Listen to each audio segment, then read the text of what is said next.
श्री राम जय जय राम, श्री राम जय जय राम, श्री राम जय जय राम, श्री राम जय राम, श्री राम जय राम, श्री राम जय जय राम, श्री राम जय राम,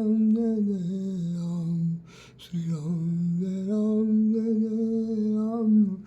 राम जय राम, श्री राम जय राम, श्री राम जय राम। दुर्गति नाशनी दुर्गा जय जय, काल विनाशनी काली जय जय, दुर्गति नाशन दुर्गा जय जय, काल विनाशनी काली जय जय, काली जय जय दुर्गा जय जय, नव दुर्गा की जय जय जय जय।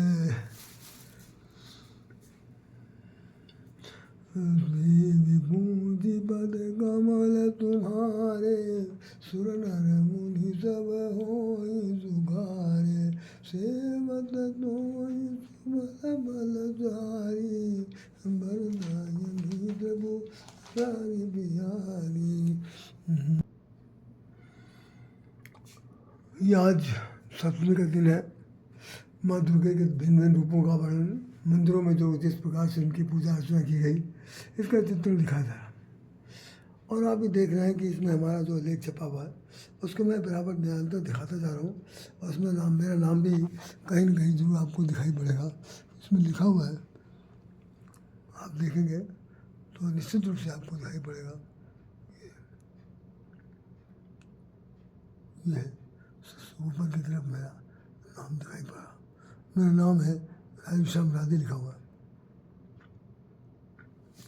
ये आज सप्तमी का दिन जो मनाया जा रहा, इसमें काल रात्रि दिखाया गया।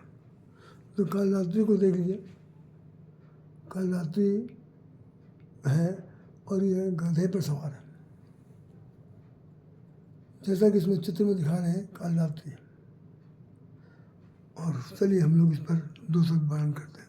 देवी पूजी पद कमल तुम्हारे, सुर नर मुनि सब होय सुखारे, सेवत तोहि सुफल फलचारी, बरदायनी त्रिपुरारी प्यारी। आज भी मेरा तबीयत बिल्कुल ठीक नहीं है और गला बिल्कुल बंधा हुआ है। बिल्कुल किसी तरह से भी मैं दो शब्द बोलने की चेष्टा कर रहा हूँ। किसी प्रकार की कोई अनुक्ति या न समझ में आए कोई बात तो उसे आप अन्यथा न लीजिएगा। जितने भी लोग सुनने वाले श्रोतागण हैं और मेरे शुभचिंतक हैं, साथ साथ जो अध्यात्म में अपनी रुचि रखते हैं, वो सब लोग हमसे बहुत ज़्यादा प्रबुद्ध हैं। यह अलग बात है कि मैं अपनी तरफ से सेवा कर रहा हूँ और उन्हें अगर किसी प्रकार का कोई हमारी कहीं भी बात से ज्ञानार्जन प्राप्त हो रहा तो हम अपने को धन्य समझेंगे। बाकी मैं किसी को सिखाने के लिए कोई पाठशाला नहीं खोल रखा और न कोई मुझे कुछ समझता है। मैं तो खुद ही ये समझता हूँ कि मैं कितना किसी काम आ रहा हूँ, ये सबसे बड़ी उपलब्धि है। और इतना याद रखिएगा, मैं तो नहीं रहूँगा क्योंकि मैं बहुत ज़्यादा आगे बुढ़ापे की स्थिति पर पहुँच रहा हूँ। मैं तो बहुत निश्चित रूप से जब कभी कोई मुझे ढूंढेगा, भले ही यूट्यूब के अंदर में मिल जाऊँ, लेकिन हमारी कही हुई बात, मेरी समझाई हुई बात आप सब लोगों के हृदय में अगर हो गई तो निश्चित रूप से आपका एक मार्ग, सतत मार्ग जो है वो बहुत ही दिव्य माना जाएगा। ये ऐसा मेरा विश्वास है। मानो चाहे न मानो, मैं नहीं कहता, क्योंकि आज के ज़माने में सचेतनता बहुत ज़्यादा है, निरंकुशता बहुत ज़्यादा है। कोई किसी को समझता नहीं, तो हम किस खेत की मूली हैं भाई, हमारा क्यों समझेंगे। खैर, आज काल रात्रि का दिन है। अध्यात्म में जो साहित्यिक भाषा है, बहुत सी बातें हमारे साहित्य में जो पुराणों में लिखी गई हैं वो बहुत ज़्यादा घिचपिच तो नहीं कह सकते, लेकिन वो कई बार बड़ी कंट्रोवर्सी होती है। बहुत बड़ी इसमें विरोधाभास होता है और ऐसा भी लगता है कि भाई जैसे जो कुछ कहा जा रहा है वो समझ से बाहर है, लेकिन कहने वाला लिखने वाला लिख देकर चला जाता। अध्यात्म की भाषा में लिखा गया है कि आज जो सप्तमी है नवरात्रि का, उसमें काल रात्रि का आज उद्भव हुआ था। काल शब्द से ही समझ लीजिए, हिंदी साहित्य में काल क्या कह सकते हैं। काल माने समय। पहला तो काल माने समय, दूसरा काल माने मृत्यु, दूसरा काल माने यमराज, काल माने भगवान शंकर, काल काल माने वो का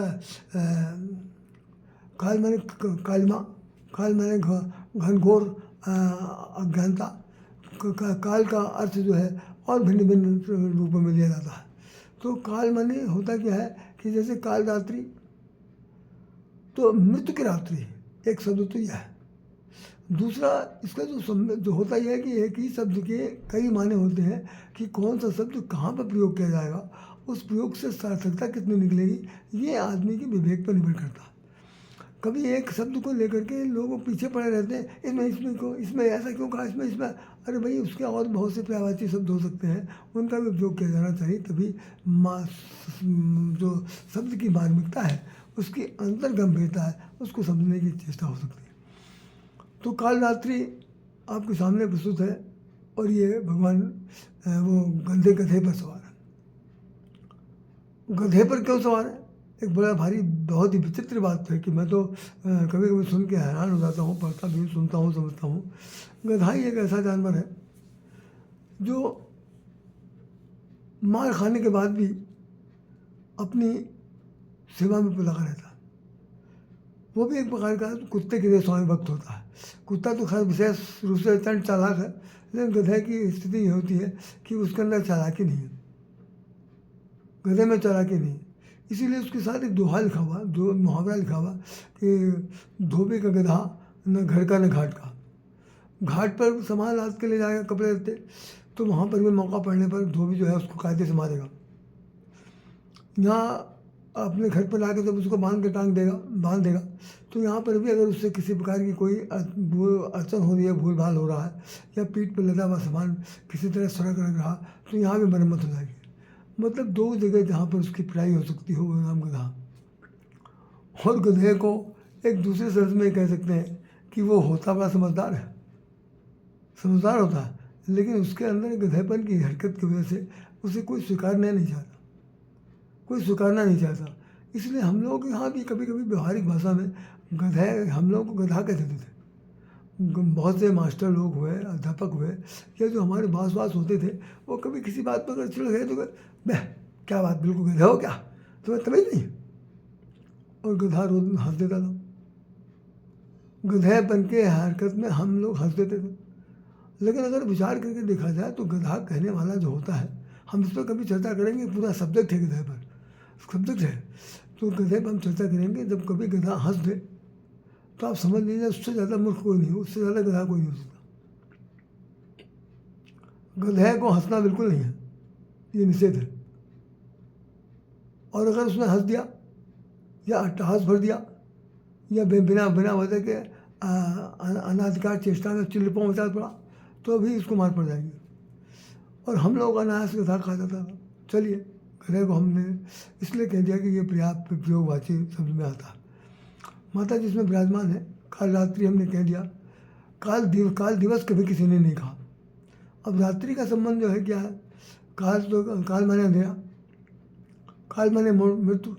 जब मृत्यु की काली छाया हमारे आपके जीवन में, समाज के जीवन में, पारिवारिक जीवन में, सामाजिक जीवन में, राष्ट्रीय जीवन में, विश्व के मानस पटल पर यदि काल रात्रि का प्रकोप छा जाता है तो यकीन मानिए विभत्स कांड होते हैं, तमाम सारे लोग की मृत्यु हो जाती है। अभी पिछले दिनों जो 2021 में जिसका समापन हुआ, कोरोना काल गुजरा, काल था वहाँ भी काल लिखा हुआ, वो भी काल रात्रि थी। मौत की गिनती नहीं गिनी जा सकती थी। कोई देश देशांतर ऐसा नहीं बता जहाँ करोड़ों लोग न मरे हों। सबको उसने अपने काल ने मौत का ग्रास, मुंह का ग्रास बना लिया था और खा लिया, भक्षण कर दिया। भगवान जब गीता में विराट रूप दिखाते हैं तो उस वक्त उनके वो कहते हैं, अर्जुन के पूछे के प्रश्न के उत्तर में उन्होंने कहा कि मैं, आप कौन है, आप कौन है? तो उन्होंने कहा कि मैं महाकाल हूँ। तो महाकाली का आपने नाम सुना, महादेव का भी आपने नाम सुना, और ये महाकाल है। भगवान स्वयं श्री कृष्ण कह रहे हैं कि मैं महाकाल हूँ और बढ़ावा समय हूँ, काल का बढ़ावा समय हूँ। अर्थात जिस समय युद्ध हुआ होगा, विश्वास मानिए ये युद्ध जो है वो 13वें महीने में हुआ होगा। तो नहीं, एक महीना जो होता है मलमास कहा जाता। तो खरमास लग जाए, चाहे मलमास लग जाए, चाहे कुछ भी हो जाए, वो काल रात्रि का ही समय होता है। उसमें अनायास कुछ नहीं होता। ये सब तिथियों के बढ़ने घटने से एक पूरा 3 साल बाद एक महीना सेट किया जाता, जिसको हम लोग मलमास या वो कह देते हैं कि खरमास कह देते हैं, लेकिन है सब तो अलग अलग। खरमास आप कहेंगे तो खर माने गधा, खर माने गधा, गधों का महीना, और गधों का महीना साल में 2 बार आता। अब मैं फिर बताऊंगा कभी आपको, चलिए छोड़िए भी। अब यह है कि हम काल रात्रि की पूजा करने जा रहे हैं। काल रात्रि जो है वो संसार के दुष्टों को नाश करने के लिए गधे पर सवार हो गई। और सवार होने का मतलब क्या, कि जितने लोग हैं वो सब गधे हैं, नासमझ हैं। वो देश को, परिवार को, समाज को, राष्ट्र को चलाने के पक्ष में नहीं है, इसलिए उनके अंदर गधापन है। उनको एक मौका दिया गया, लेकिन वो मौके से चूक गए और उन्होंने बदतमीजी की, बहुत ज़्यादा अन्याय किया, समाज के साथ दुराचार, पापाचार, अत्याचार, अनाचार किया, अपहृत किया, साथ साथ धोखा दिया। तो उनके ऊपर गधा ही उन्हें समझ करके जो मौत है, मृत्यु है, वो मर आती है। अब आप इसका एक उदाहरण देखिए। जिस वक्त भगवान वो उनके क्या नाम, शंभु मनु शत्रुबा तपस्या कर रहे हैं, और बहुत काल तक तपस्या करने के बाद भगवान जब विष्णु प्रकट हुए तो उनके साथ एक देवी स्वरूपा थी। भगवान उन्होंने क्या नाम, फिर अरे मनु महोदय ने पूछा भगवान से कि आप तो आए हैं, मैंने तो आपको बुलाया था, आपके बगल में जो देवी खड़ी है ये कौन है। बहुत गौर सुनिएगा, मैं एक ही 2 लाइन बोलूँगा क्योंकि तबीयत मेरी ठीक नहीं। ये बहुत विशाल चैप्टर है, कम से कम बोलने के लिए 1 घंटा चाहिए, लेकिन मैं 15 मिनट में ख़त्म करूँगा। तो उन्होंने कहा, भगवान ने कहा, आदि शक्ति जही जगह उपजाया, आदि शक्ति जही जगह उपजाया, सो अवतरे मोरिया माया।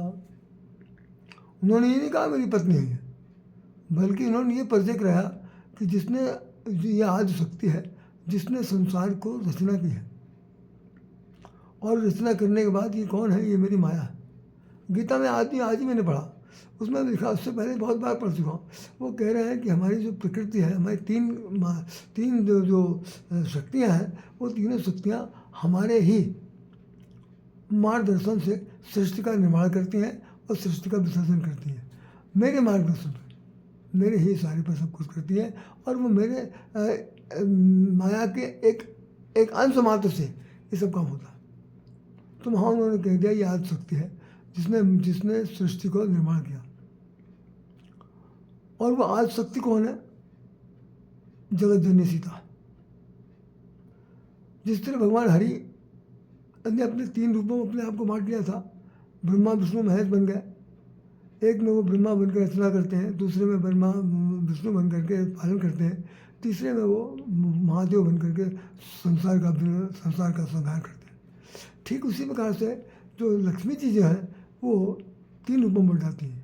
एक में वो लक्ष्मी के रूप में है, दूसरे में वो सती के रूप में है, शक्ति के रूप में है, और तीसरे में वो सरस्वती जी के रूप में है। तो लक्ष्मी हो गई, दुर्गा हो गई और सरस्वती हो गई। ये तीनों रूपों में वो अपने आप को विभक्त कर देती। तो जिस वक्त रामा अवतार हुआ तो वही शक्ति जो है, जो लक्ष्मी है, वो सीता बनकर आई। सीता बनकर आई और आने के बाद उनका ही अपहरण हुआ। उन्होंने, आपने देखा होगा, जिस वक्त भगवान कहते हैं अरण्य कांड में, तुम पावकमा करो निवासा, जब लगे करो निशाचर नासा। मैं जब तक निशाचरों का नाश करता हूँ, हे देवी तुम तब तक अग्नि में निवास करो। तो लिखा हुआ कि निज प्रतिबिंब राखता सीता। तो उन्होंने अपना प्रतिबिंब, एक अपना स्वरूप, एक नकली स्वरूप वहाँ पर स्थापित कर दिया, जो उन्हीं की तरह बिल्कुल सजीव चलायमान था। और अपहरण हुआ, रावण अपहरण करके ले गया। तो जानकी जी को सही स्वरूप में तो है नहीं, तो नकली रावण आया था, नकली सीता को लेके गया। नकली हिरण आया था, नकली हिरण मारा गया। अब हालत क्या है कि लंका के अंदर भी रावण की जो पत्नी है वो कह रही है उससे काल रात निस्तर अति केरी।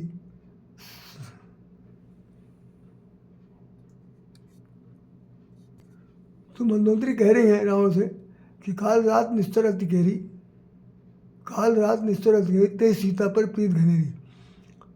काल रात्रि के रूप में ये यहाँ पर आ गई हैं, तुम अपहरण करके लाए हो, जिस निस्त्रों के नाश करने के लिए लाए हो, और इसीलिए तुम्हारे अंदर इनके प्रति प्रेम हो गया। मतलब तुम मृत्यु को स्वयं स्वीकार करके लाए हो, और अब ये संसार पूरे लंका का विनाश करके तब जाएंगे, इससे पहले ध्यान में लेंगे। तो एक छोटा सा उदाहरण और आता है कि भगवान विष्णु से लक्ष्मी जी ने कहा था कि हमने आपके बहुत सारे रूप देखे, लेकिन हमने आपको कभी रणांगन में युद्ध करते हुए नहीं देखा। तो भगवान ने कहा रणांगन में भैया औरतें कहाँ जाती हैं, आदमी लोग जाते हैं लड़ने के लिए, कहीं मैं देखना चाहती हूँ। तो भगवान ने कहा ठीक है तुम्हें दिखाऊंगा।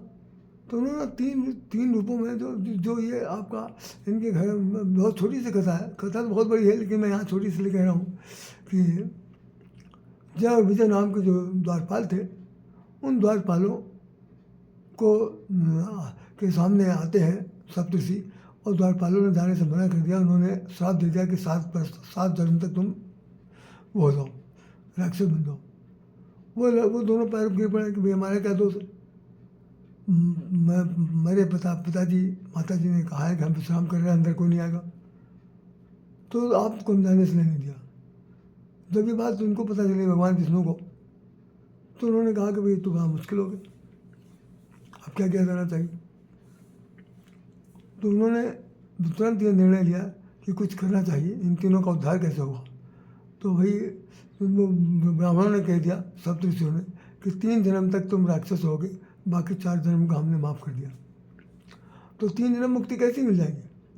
तो पहले जन्म में वही जय विजय हिरणाक्ष और हिरण्यकश्यप बनते हैं, दूसरे जन्म में रावण और कुंभकर्ण बनते हैं, और तीसरे जन्म में वो शिशुपाल और दंतवक्र बनते हैं। तो रावण के रूप में जिस वक्त वो जय और विजय कुंभकर्ण के रूप में आए, तो जानकी जी का अपहरण क्यों हुआ। जानकी जी वहाँ पर अध्यक्षता कर रही हैं लंका में बैठ के, नेतृत्व में बैठ के कौन सी लड़ाई देखती। और जैसे संजय ने धृतराष्ट्र विभीषण को